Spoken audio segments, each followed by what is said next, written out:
Hey guys, welcome back to my channel Himanshu verse. आपका मेरे channel पे स्वागत है और मैं आज के वीडियो में मैं आपको कुछ ऐसा समझाने वाला हूँ जो शायद आपने इससे पहले कभी भी नहीं सोचा होगा और ना ही कभी कोई वीडियो में आपने देखा होगा। तो ये टॉपिक है कि रिच लोग जो होते हैं वो टाइम खरीदते हैं और पुअर लोग जो होते हैं वो चीज़ें खरीदते हैं। ये चीज़ें क्या हैं आपको मैं समझाने वाला हूँ। तो दो लोग सेम पैसा कमाते हैं, एक धीरे धीरे रिच बनता जाता है, दूसरा हमेशा स्ट्रेस में रहता है। डिफरेंस इनकम का नहीं होता, डिफरेंस होता है वो पैसे किस चीज़ पर खर्च करते हैं। पुअर लोग ज़्यादातर चीज़ें खरीदते हैं, रिच लोग मोस्टली टाइम खरीदते हैं। आज का वीडियो पैसा कमाने पर नहीं, पैसा यूज़ करने की थिंकिंग पर है। इसको समझाने के लिए मैंने कुछ पार्ट्स में इसको डिवाइड करके बनाया हूँ और हर एक पार्ट आपके लिए बहुत ज़्यादा इम्पोर्टेंट होने वाला है।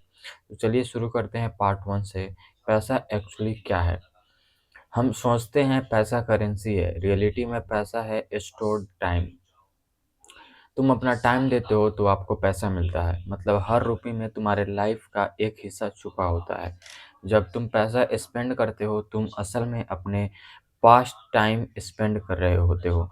इसी पॉइंट पर फाइनेंशियल फ्यूचर डिसाइड होना शुरू होता है। अब बात करते हैं पार्ट 2। पैसा सिर्फ दो चीज़ें खरीद सकता है। पैसा सिर्फ दो टाइप की चीज़ें खरीदता है, एक चीज़ें और दूसरा होती है टाइम। फ़ोन, कपड़े, गैजेट्स, लाइफ़स्टाइल ये चीज़ें टेम्परेरी हैप्पीनेस देती है और टाइम जो कि है faster learning, delegation, tools, focus, systems ये चीज़ें तुम्हारा फ्यूचर बढ़ा देती है। चीज़ें ख़त्म हो जाती है, टाइम मल्टीप्लाई होता है। अब बात करते हैं पार्ट 3 की, जो कि है चीज़ें खरीदना ईज़ी क्यों लगता है। चीज़ें खरीदना एक्साइटिंग होता है, इंस्टेंट डोपामिन मिलता है, लोग नोटिस करते हैं, वैलिडेशन मिलता है।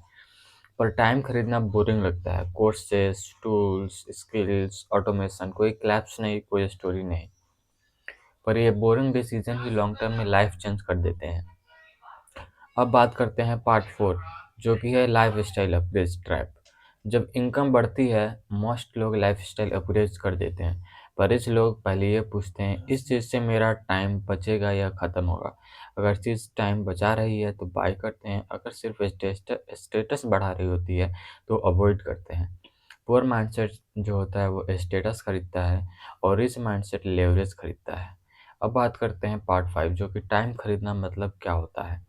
तो टाइम खरीदने का मतलब होता है लो वैल्यू काम आउटसोर्स करना, स्किल्स जो स्पीड बढ़ा दे, सिस्टम्स जो रिपीट काम करे, टूल्स जो एफर्ट कम करे। रिच लोग ज़्यादा काम नहीं करते, वो बेटर सिस्टम के साथ काम करते हैं। अब बात करते हैं पार्ट 6, इस थिंकिंग का रिजल्ट क्या है।